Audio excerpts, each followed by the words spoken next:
Welcome to the Public Voice Salon. We are an open dialogue on culture and ideas with a particular focus on education. And it is our great delight to welcome Dr. Martin Puchner, professor of literature at Harvard University, a philosopher, a literary critic, the author of this wonderful book called The Written World. I just want to hold this up. This is a fascinating book. The subtitle is The Power of Stories to Shape People, History, and Civilization. Claudia, my darling wife and co-producer, is here helping film the show. She discovered this book in a bookstore in Jersey City 2 years ago, and she brought it home, and I said, wow, and we both read it and loved it. And we often talk about the importance of literature on our program. I was, full confession, an English major. I'm also a professor of literature, an adjunct professor, and we got the idea to create the show 10 years ago to advocate for the humanities on TV. To sort of, I call myself a teacher with a talk show, rather than a generic media personality. And so, Martin, we welcome you on the show. Martin is a award-winning writer and also an advocate for the humanities and the arts. And why don't we start with that? Let's just sort of situate this in space and time. We're 2 weeks ahead of an election in the United States where Donald Trump, who has exhibited authoritarian personalities, will be up for re-election. We hope he doesn't declare himself dictator for life, But what is the impact of education on society, Martin? What do you think in terms of the humanities? We had Harold Bloom as a guest on our show a couple of years ago, and Harold said to us, without literature, one can't think and one can't feel. And I said, well, what happens to a society if we stop teaching literature? He says, you get Donald Trump. Straight up, he said it, So was he exaggerating, Harold Bloom, or what do you think? Well, I love Harold Bloom. Of course, he always exaggerates, which is why we love him. But, Okay. As always, there's a lot of truth there. And he gets at that through his wonderful phrases and maybe exaggerations. Okay. And, it's interesting. As the first sentence of the book, The Written World, is trying to imagine a world without literature. And you realize that, you start by realizing, okay, so there would be no bookstores and, no libraries and so on and so forth. Maybe we would, watch TV instead. Okay, maybe we can find that bearable. It's not great, but then you go further and you realize that, everything else that we would be missing. And very quickly you come to an observation like the one you reported Harold Bloom making, that there would be no written stories, and how important written stories are for the fabric, not just of our society, but for all human societies in the last hundreds and even thousands of years. And I really started with this premise, and then I wanted to go back to the beginning and thinking about, when does this begin? Where does literature begin? And I go to this moment when writing was first invented, 4,000 years ago, and to the very first stories, and then essentially tell the story of how written stories have shaped the world and created the world in which we live, which, despite the fact that there is literature, also seems to include Donald Trump, but that's how it is. And you trace it back to China, where paper was actually invented. And talk a little bit about China and their role in the birth of literature. Yeah. So since my premise was to look at the interaction of oral storytelling, which of course it's much older and humans have always done, and writing, I started to focus more and more on writing technologies, different writing technologies. Also, of course, because we are living through this unusual, though not unique, revolution in writing technologies with the internet. And I think we all feel how such a technological revolution really changes something very fundamental about stories. Once you change how written stories and the written word is produced, how it's read, how it's distributed, something important changes, which is yet another way of making this Harold Bloom point. So I started to focus on different writing technologies. First, of course, the invention of writing itself, and then different alphabets and different writing systems. But also, as you mentioned, other technologies, in particular two, which are probably the most important one, namely print, which was first invented in China, before it was then many hundreds of years later reinvented by Gutenberg. And people, I think, still sometimes say, oh, Gutenberg invented print, which is not right. He reinvented print. And really what he did was create almost a kind of mass production process, an industrial process. I mean, he's a genius. I mean, he's very important, his contribution, though it wasn't the idea of print. It was making it super efficient and a kind of Ford-like, division of labor, that kind of intervention and contribution. So, but the first invention, as you said, of print was in China, and one of the earliest, in fact, the earliest remaining existing book was a Buddhist sutra from the 7th century. But then the other invention that is less often talked about than print is paper, which was also invented in China a few hundred years before print. And what both of these inventions have in common is that they lowered the cost of producing literature. They lowered the cost of literature. And, as we know from other spheres of life, once you lower the cost of something radically, new things happen, unexpected things happen, new stories make the hurdle into written literature. More people have access to it. You start a kind of virtuous cycle of rising literacy, and that means new kinds of populations have access to literature, different kinds of stories get told. So all of this is in part driven by these technological changes that you mentioned. Let's go back to the childhood of Martin Puchner, growing up in Germany. You're from Germany, as you said, southern Germany. What was the influence, toward books? Was it a family influence? Was it a school teacher? What got you so excited about literature that you made it your life passion, your life mission? I mean, both of my parents were very interested in literature, and if in a little while we'll talk about my new book, which has sort of a family history built into it, we might get at that from another perspective. But yeah, I mean, my mother came from a very small village. She was the first to finish high school and go to university, and really had that drive and passion for literature that, in a sense, what got the village priest noticed her and made sure she was able to go to this convent school. So that was her, and that was very important for her. My father came more from a bourgeois family, and he wrote poetry when he was a student. He started a literary journal. So literature, I mean, neither of my parents were professionals, if you will, but they were, literature played an important role. Though I should say that when I was a teenager, I actually was not a particularly passionate reader. I mean, I didn't really know what I liked or wanted. I was a very confused teenager. I suppose a lot of teenagers are.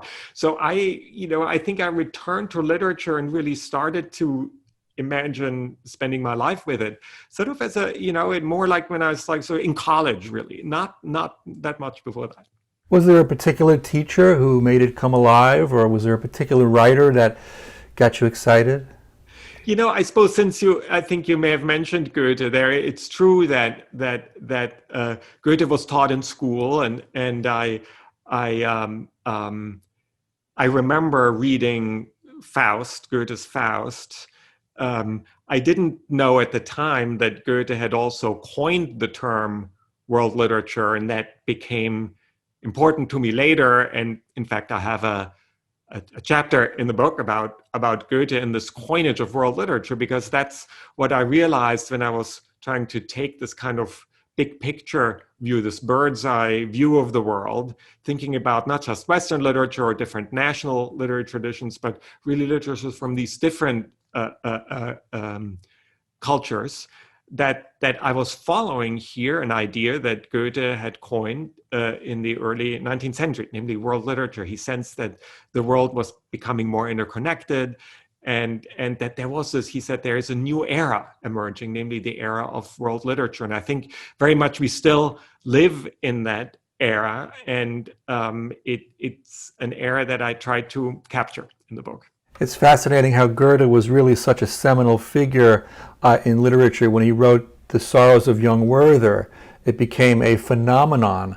And the story has a tragic ending, and the protagonist is in love with a married woman who doesn't reciprocate his affections, and he winds up committing suicide. And there were a wave of suicides throughout Europe in response to this, But Goethe really became like a celebrity, right before Elvis, before the Beatles. Goethe was like a celebrity. And what fascinates me about Goethe, how important was his travels to Italy? I remember reading something about it wasn't until he got to Italy that really made it. And you say in the written world that his travel book was kind of like an early blog. It was, because he would write letters home, and that formed the basis of it. But he also took a painter with him to paint scenes. So it's like sounds familiar. Instagram. And you're absolutely right. This travel to Italy was important for him because he had been a reader of Latin literature very much, and he loved also Greek literature. And so he managed, and that was a plan from the beginning. He didn't manage to go to Greece, but he went to Sicily, which had, of course, been an important Greek colony with wonderfully preserved or partially preserved Greek temples. And so that travel was very important to him. He started to work on a play based on the Nausicaa episode from the Odyssey, and so that really traveling, talking to people. He's also very interested in geology and riverbeds and all of that, and so he really took that in. He was a scientist, he was a statesman, he was a poet. What didn't this man do? Almost everything. Just a little bit about, again, The Written World, this wonderful book that you wrote, The Power of Stories to Shape People, History and Civilizations, which I highly recommend, this wonderful book. A little confusing about the birth of literature because so many things were happening in so many different places, and as you say, whenever inventions happen, it's usually things that are going on simultaneously that are sort of converging, right? At what point in the chronology did Alexander the Great come in? Because you said he slept with a copy of the Iliad under his pillow. Yeah, so that's in some sense less a story about technology, but a really very concrete example of a story really shaping the world history, because Alexander the Great, like all literate Greeks, learned how to read and write essentially by studying Homer, and he in particular was taught the Iliad, the story of the Trojan War. His teacher, of course, was the greatest philosopher at the time, Aristotle. And so here young Alexander grows up reading about this war in Asia Minor. And then when he, at a very young age, becomes king of Macedonia, and after he sort of subdues and incorporates other Greek city-states, he embarks on this huge Asian campaign. And it's clear that the stories of that much earlier Greek war in Asia Minor are in his head, because after he makes it across the ocean to Asia Minor, the first place he goes to is Troy. And he basically starts to reenact scenes of the Trojan War. And it has, the place as Troy is a small place at the time. It has no longer any military importance. It's clear that he needs to go there and be there and basically become, he identifies clearly with Achilles.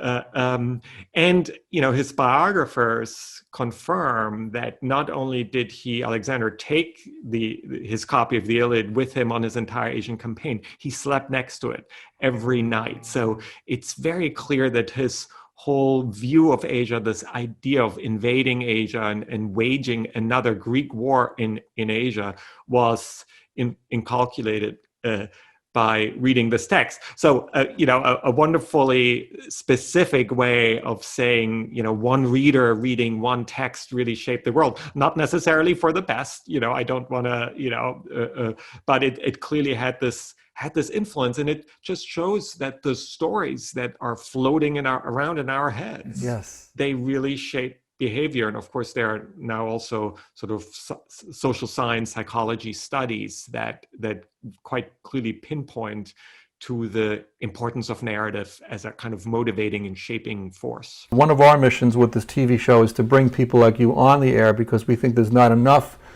of this kind of literary humanistic discourse on television, right? There's some here and there, you can get it. I thought Charlie Rose was a great interviewer.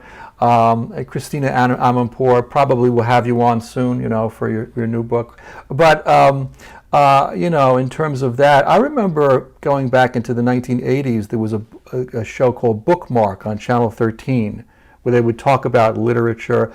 I remember seeing Erica Jong on there, a strong memory of Erica Jong. And she said this quote that I'll never forget. She said, "Literature is the sea of memory." It's such a beautiful quote. Was it growing up in Germany? Are they a little bit more evolved when it comes to these kind of intellectual discourse on television? I'm not sure. There is I think still existed, or for a long time, a TV show called The Literary Quartet, sort of four people discussing literature. I haven't lived there in so long, and I don't really follow it. There may be here and there, but it's hard to bring literature to television in this kind of talk show format. So it's great that you're doing this work. Thank you so much. And before we leave the written world, there's one other text, the one other book that I want to just touch upon, which is 1001 Nights. And I really never knew the full story of Scheherazade and what an almost feminist icon she could be, because she clearly had a lot of agency. She was going to be killed by the king, but she come up with this ruse of telling stories to get the king's attention, and a lot of the stories were very much about things like adultery, but this was a fascinating tale. And you said that Alexander the Great used to read this in secret. Like this was, the Iliad was like his famous book, but he also read 1001 Nights like on the side. What is the story of 1001 Nights? So it's the other way around. Oh. Alexander the Great features in one of the stories of the 1001 Nights. Oh, I'm sorry. That was good. Yeah. No. It's a weird. And so there were speculations, though. You're absolutely right. Yes. There are speculations that the story collection. I mentioned earlier that as literacy spreads, in part through these writing technologies, especially paper, the secret of paper making traveled from China to the Near East, and then created this kind of golden age of Arabic letters. And so that's sort of the technology that underpins the fact that there are all these spoken, oral stories that are floating around, and not just in the Near East, but in Greece and all the way to India. There's sort of a network of stories. You could say one story collection calls it the ocean of stories. It's like the quote you just mentioned. And so but then there were speculations about, well, where did this collection originate? And there was one bookseller from the Near East who speculated that maybe Alexander the Great loved stories, and that he had people tell him stories, and that maybe that's how it originated. Though that's probably not that's not, in fact, we know that's not really the case, but there is this association, you're absolutely right, with Alexander the Great, and he features in one of the stories. But it's a fascinating collection with this hero, this female storyteller, who also, we know in one of the frame tales, knows all these stories. She, in some sense, she's sometimes presented as just making these stories up on the fly to stay alive, as you say. But in fact, the one version has her study in a library, in her father's library, and read all these books of philosophy and literature and medicine and so on and so forth. So you realize that there is an interest in showing where she learned the material, at least, from which she then concocts these stories, that she's a very literate storyteller, and manages not only to stay alive night after night, because the king has sworn to kill any woman because he had discovered his wife in adultery, sworn to kill any woman after night, spending a night with her. But she stays alive, but at the same time, through her stories, she actually cures the king of this form of insanity, so that by the end of the cycle, the king no longer wants to kill her and marries her. So so it's really it goes back to our topic, namely the power and educational power of these stories, because clearly she re-educates the king, she cures him by telling stories of adultery, showing that adultery is, no one loves it. It's, difficult, but it happens. It happens to a lot of people. There are also a lot of stories of bad kings. Like, he has become a bad king who kills all these women. And good kings. And so by the end, he is reformed. It's the power of stories.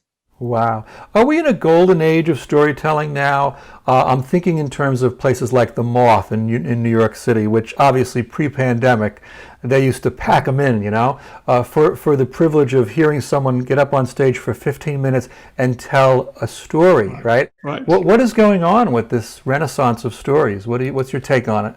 Yeah, I do think we are in a golden age of both oral storytelling and written storytelling, and that is due to yet another, revolution in writing technology that allows not only authors to reach a mass audience. That was the effect of paper and print, but now everybody can become an author by publishing on the internet. There's so many hurdles that have fallen by the wayside. Of course, there are still others, access to bandwidth and all of that. I don't want to say it's all dropped to zero, but it's really lowered. And so there is, more things are being written than ever before. It's very clear. And there are these storytelling websites, fan fiction websites, and so on and so forth. But also, as you mentioned, and this goes back maybe to a kind of version of what we're doing here, this explosion of oral storytelling and podcasts and an oral medium. Of course, audiobooks are the fastest growing segment in the book market. So it shows, and that's in fact another through line of the book, that even though I emphasize so much these writing technologies, I also pay attention to oral traditions and how they relate. And The Thousand of One Nights is one example, oral storytelling channeled into written stories. But I have, for example, one of the last chapters is about this wonderful much less known West African epic, the Epic of Sunjata, which is really like the Homeric epics in that it talks about the founding of a kingdom in the late Middle Ages in what is today Mali. But that was transmitted orally for centuries and was only written down in the late 20th century. I collaborated with the scholar who in turn collaborated with one of the West African singers. And so you realize that even though writing spreads and more people have access to literacy, oral storytelling continues. And each of these new technologies, it doesn't replace oral storytelling, but sort of just reconfigures it. There's a new relationship between writing and oral storytelling. And I think our explosion of podcasts and the Moth Radio Hour, even at a time when there's more writing than ever before, is a good example of that. And I want to thank my darling wife, Claudia, sitting next to me here. There she is, for insisting that I finish reading Gabriel Garcia-Marquez's 100 Years of Solitude. When I got about a third into it, and I got so confused, I was lost, I was ready to give up, and she said, hang in there. And I'm glad I did, because then we visited Cartagena on our honeymoon, and we were on a horse and buggy, and the driver, in Spanish, he said to Claudia, he pointed to this wall with this estate behind it, and he said, that's where Gabriel Garcia-Marquez lives. And I said, oh my goodness, that felt wonderful. But you also tell a beautiful story in the book about being, I think, in Turkey, in a town that was featured in Orhun Pamuk, am I saying it right? Mm-hmm. He won a Nobel Prize in literature, and you just were so thrilled to be part of this sort of literary history, a house that was featured in a novel. Part of the place, and I was able to also meet Orhan Pamuk. It's really great. I mean, that's one reason why I like Goethe. Traveled this pre-pandemic, traveled as much as possible, and I was able to travel to most, but not all, of the places I write about, from China to Turkey, also Chiapas, because I talk about the one chapter about the Mayan epic Popol Vuh, and so I actually spent some days in the Lacandon jungle of Chiapas. It's really great, where a rebellion had revived this old epic, and so it's important to me to travel to places, and when I wrote about living authors, to meet with them. Wow. So with that, we're going to segue to your newest book that's just hot off the presses. It's a week published by Norton Publishing, and this is a drama. This is a true story about your family, and something you recently discovered about your grandfather. Do talk about your new book. Yeah. So it's called The Language of Thieves. Okay. And it's really sort of two stories woven together, because they are strangely connected, and figuring out the connection is sort of part of the mystery I was trying to solve. So from one perspective, the historical part is a book about a secret language, a thieves' language, a thieves' cant that was spoken in Central Europe from the Middle Ages to there's still some speakers around today, called Rotwelsch, which is a word for beggar's cant or thieves' cant. And it is a strange combination of German, Yiddish, and through Yiddish, Hebrew, and words from other languages mixed in too, but estranged and turned into a kind of a language of the road. It's a migratory language, a purely spoken language, though there is a written record, because it was associated with vagrancy and vagabonds and travelers. The police started to get interested in this language and started to keep records of it, and trying to squeeze words out of speakers they arrested. And so there's sort of an archive on this language, but a hostile archive, and you have to sort of read that against the grain. So it through this language, you get a window into this lost, and in any case secretive world of the itinerant underground of Central Europe. From the Middle Ages to the 20th century, and there are marvelous figures, famous thieves, sort of Robin Hood-like figures. There's someone who was known as the King of the Tramps, and it all had to do with this group, this held together by this language. But there is this other side to the story, and the reason why I even know about this very obscure language. And that is that in some sense, I grew up with it or around it. And not, as you might think, because I come from a family of thieves. No. It's a much stranger story, in fact. Yes. I was sort of inducted into this language, or I was never a full speaker, but got to know it through my uncle and to some extent my father. And so my uncle became fascinated with this language. He was a writer, a poet and writer, and he basically dedicated his life to this language, to researching it. He assembled the largest archive on this language. He did field work. He tried to find speakers. He started to incorporate it into his poetry. He started to translate bits of world literature into this language that really only he could read, like the balcony scene from Romeo and Juliet, for example, and other bits, part of Don Quixote, which is very fitting because it's a very quixotic enterprise. But at some point I started to, and he died early, he died young, and I inherited this archive. Wow. And I always thought I would, I want to do something with it because it's this unique thing. Wow.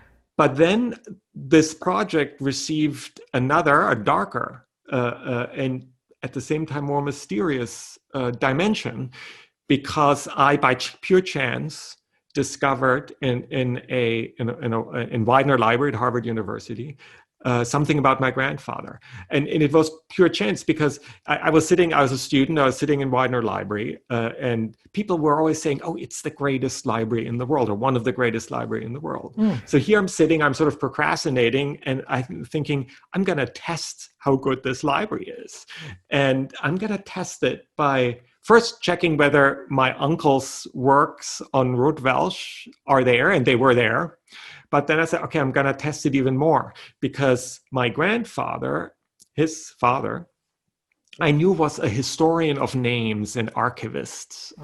And I knew that he had written very, very obscure, very super specialized works on like place names in some corner of southern Germany in the Middle Ages. Really, you couldn't get more obscure.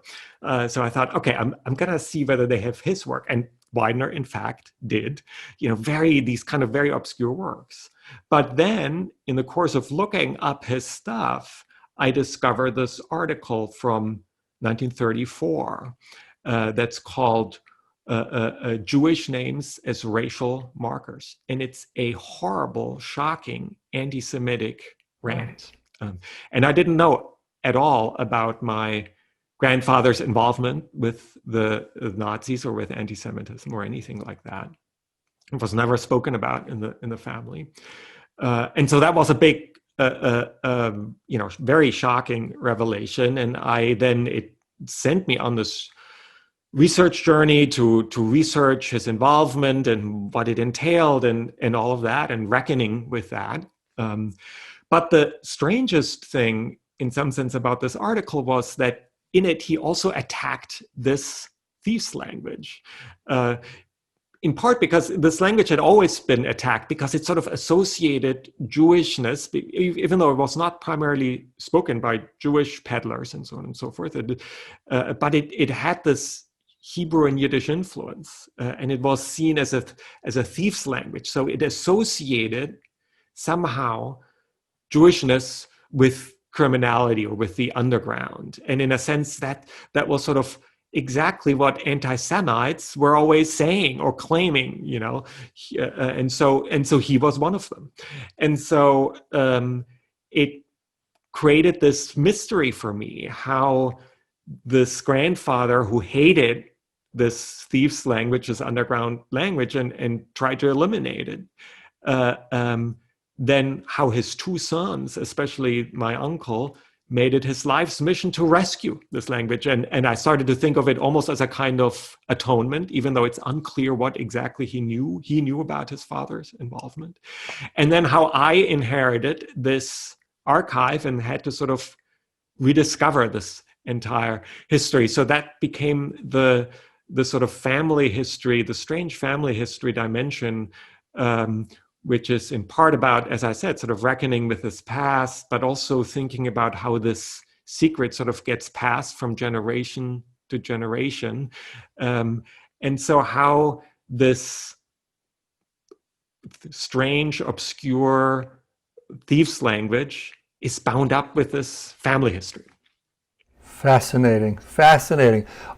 You made me think of one of my uncles, my great uncles, who we called him a Damon Runyon character, a real life Damon Runyon character, because he would love to go to the horse track and play the ponies, and he was friendly with Crazy Joey Gallo, who was a very infamous gangster who Jimmy Breslin wrote, The Gang That Couldn't Shoot Straight, about him. And of course, when I was 8 years old, this was the first short story I ever wrote, was about Uncle Allie, the black sheep of the family who associated with a gangster, you know.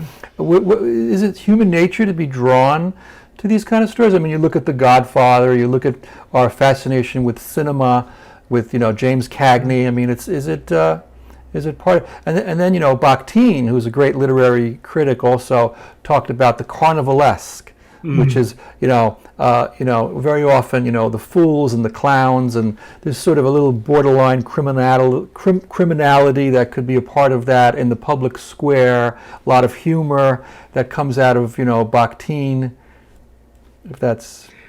You're right. There is always a fascination, and I think that some of the figures from this underworld I write about were sort of became, as I said, sort of Robin Hood figures, and they were sort of popular accounts of them that circulated, you know, even in the 18th, 17th, 18th, 19th century. And I think that part of the attraction for my uncle, and probably for myself too, was this, you know, we were not part of this world. This is a world that was very alien to us in many ways, but this kind of fascination to some extent, which is maybe also a little bit suspicious. You know, we talk a lot about appropriation today, and I suppose there was an element of that, undeniably. But you know, it's funny that you mentioned this world, because I found that some of the terms from Rote Welsh actually became part of the vocabulary of the gangs of New York, for example, via Yiddish. And the other thing that I could trace even more clearly to America are these signs. So I mentioned that the language is purely spoken, was only written down by the police, so to speak, but they had this graphic signs, about 50 signs, that there's a huge overlap with the hobo signs. So, you know, you on a farm where you can work for a day and you get a night's sleep and a quarter or something like that, and there would be a sign you could do that, or in America, especially during the Great Depression, or a sort of W, like fletched teeth, warning you that there's an aggressive dog there, or a cat means that there's an old woman living on her own, or a cross means that if you act pious, you'll get something to eat. And so these kinds of the hobo signs come from this world of Rote Welsh, this Central European thieves language. So there's even, it's not just similar, there's actually a connection between this world I write about and so sort of American gangster world, including some of the expressions. School, for example, for prison.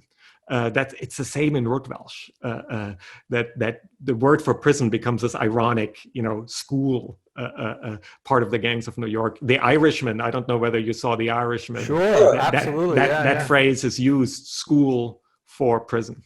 It's a Rote Welsh expression. Wow, interesting. Just to, you mentioned the Yiddish part, and there's the Yiddish theater, obviously, was in New York on the Lower East Side.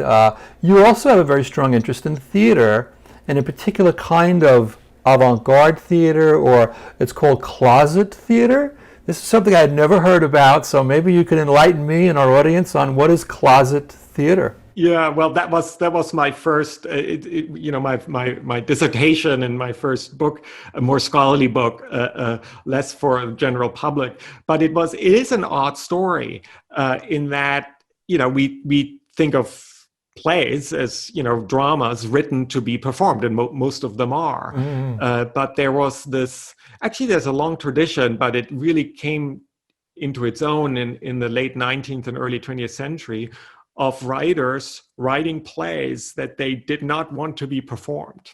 And for me, it became a way of thinking about a lot of suspicions about the theater. And, just as theater is a popular art form, there were people who were suspicious of it, always.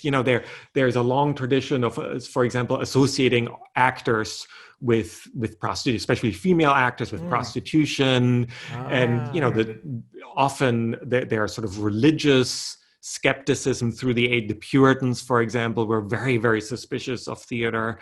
And so there is, so there's a long-standing skepticism about the theater that's sometimes religiously motivated, sometimes sort of a moral vocabulary. What interested me about writers in the late 19th and early 20th century is that they were not of that kind.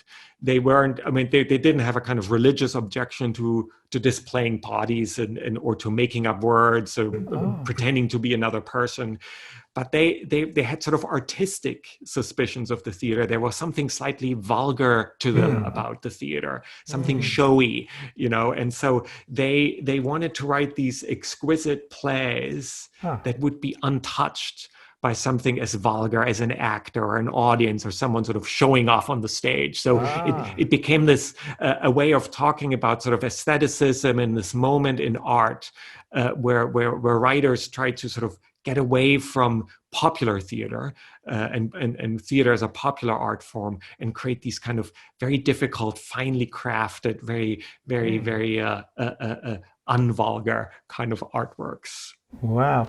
Martin, how has the pandemic affected you as a reader, as a writer, as a creative person, as someone who loves theater? What has been your process these past 8 months during the pandemic? Yeah, my connection to the theater world, it's been heartbreaking to see. I started a theater, dance, and media program at Harvard. I'm, on the board of theaters, and it's just the shutdown. It's just been so brutal, and it's devastating for the performing arts. There's an article in the Times, I think just today, that or a third of the people associated with Metropolitan Opera have moved away from New York because they can no longer afford New York because they haven't been paid, and so on and so forth. It also, though, showed in some sense how in America, how difficult it's been for theaters to go online. And that has complicated reasons, complicated in part because of a legal framework that's very hard to get permission to film theater productions and show them publicly. I think that partially these are legal rules, partially these are the Actors Equity Union. I love Actors Equity. It's great that there's a strong union for theater makers. They really need it, and now in the pandemic more than ever. But there is a kind of old-fashioned legal framework in play that's made it basically impossible for theaters to stream filmed theater productions the way, for example, the National Theatre in London has been able to do.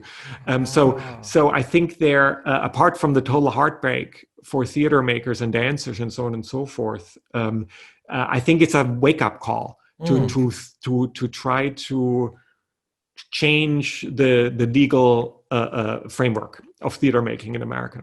Wow. Well, I just wanted to share with you a quick story about my own family, that my grandmother's second mother, her name was Blanche Walsh. She was a great actress 100 years ago. She was America's version of Sarah Bernhardt. She's been completely forgotten. I have a book about her, which actually the first book ever about her that will be coming out very shortly. She was also the original advocate of a national theater. Her name was Blanche Walsh, and hopefully a lot of people will be hearing about her soon. But there's also a literary connection because her most prominent role was in Tolstoy's Resurrection, which was his third novel, the one everybody forgot about. We all remember War and Peace and Anna Karenina, but his third novel was actually his best-selling and his most provocative, most political, a great story about love and social justice, which she starred in the play version and a movie version in 1912, which marked the real birth of Hollywood. This is breaking news, I wanted to tell you this personally, Martin, because I figured you would appreciate it.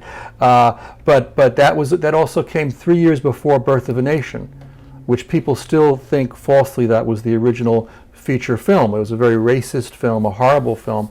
But I'm here to report that a much better film came 3 years earlier, based on a Tolstoy novel. And because you mentioned Tolstoy as well. No, that's a fantastic story. I can't wait to read it. That's so great. I'll send you a copy right away. You'll be the first one. Let's talk, since we mentioned cinema. Favorite movies? Are you a fan of movies? Because usually, book people tend to also like movies. And yeah, and absolutely. I think since and this brings us back to your question just a moment ago. How have I been spending the pandemic? So I go a lot to the theater usually, but I haven't been able to do that. So I've given myself a crash course in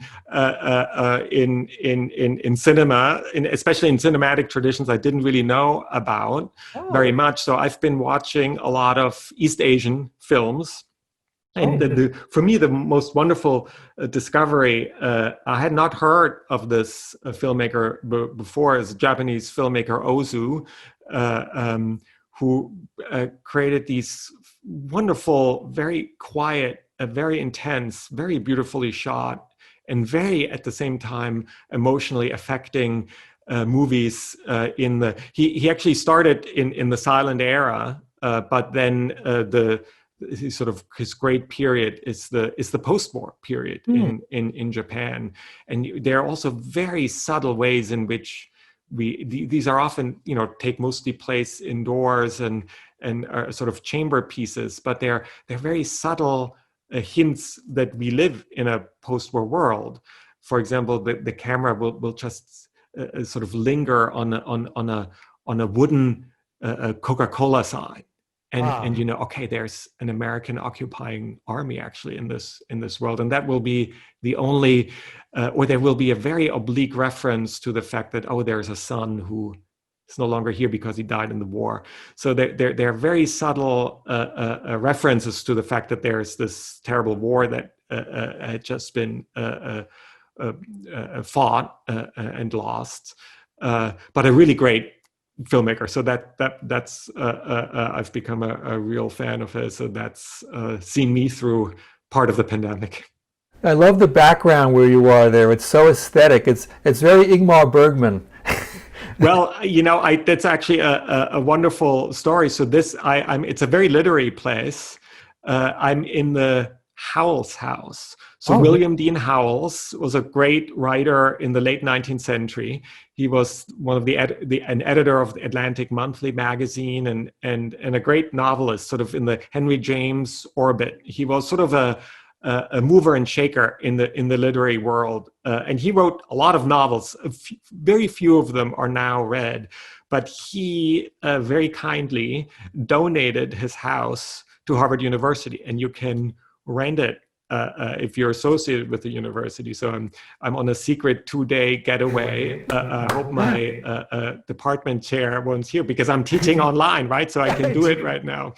And so there's a wonderful library that was part of William Dean Howells. Because of his name, he's sometimes known as the Dean of American Letters, because he was so central to the literary world. So this, I don't know whether it's the original wallpaper, but maybe it probably is.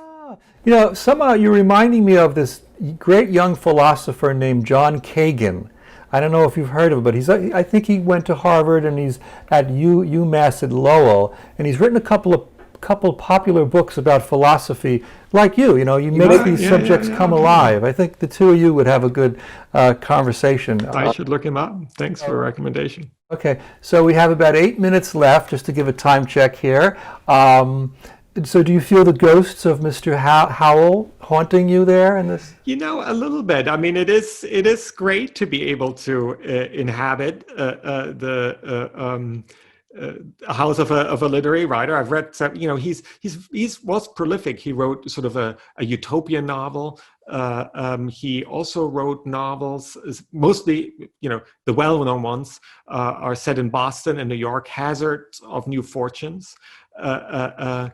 And he himself moved from Boston to New York to become editor. He moved the Atlantic Monthly.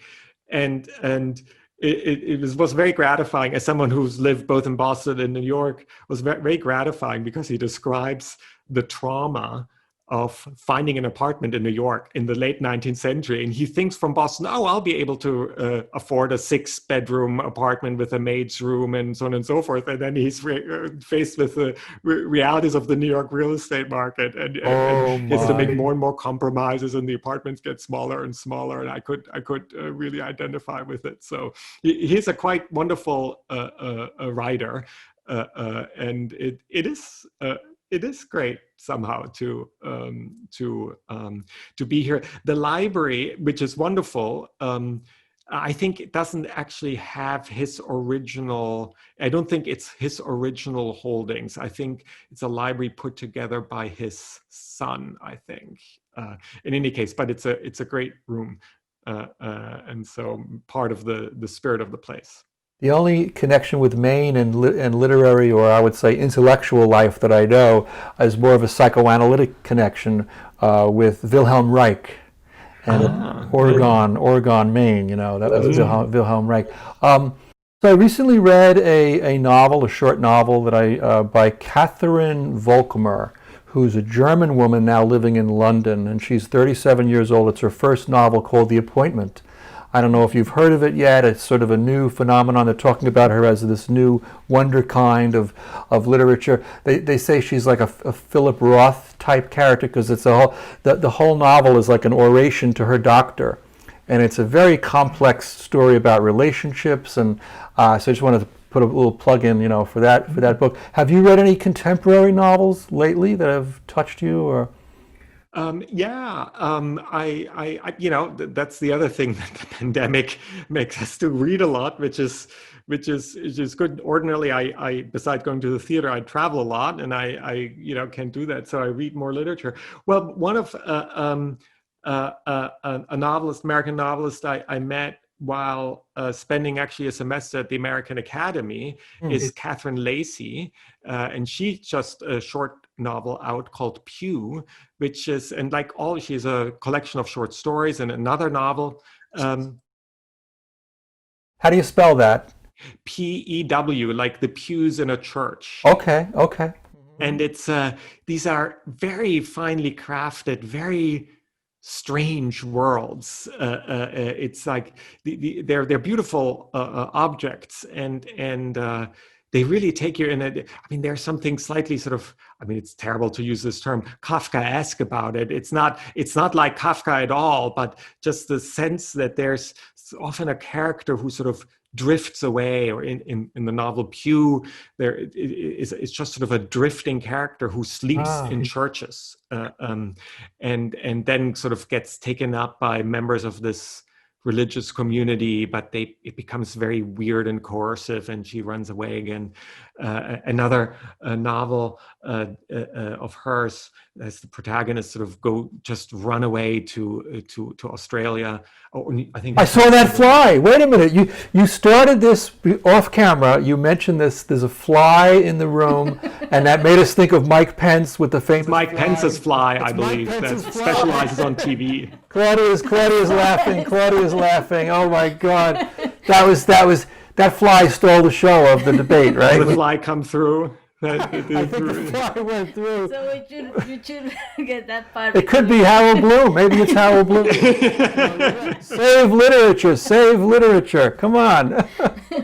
So one morning, Harold Bloom woke up and saw that he had been turned into a fly. That's a story somebody could write. It's because you're talking about Kafka. Because you said we're talking about Kafka, Claudia said. That's why this happened.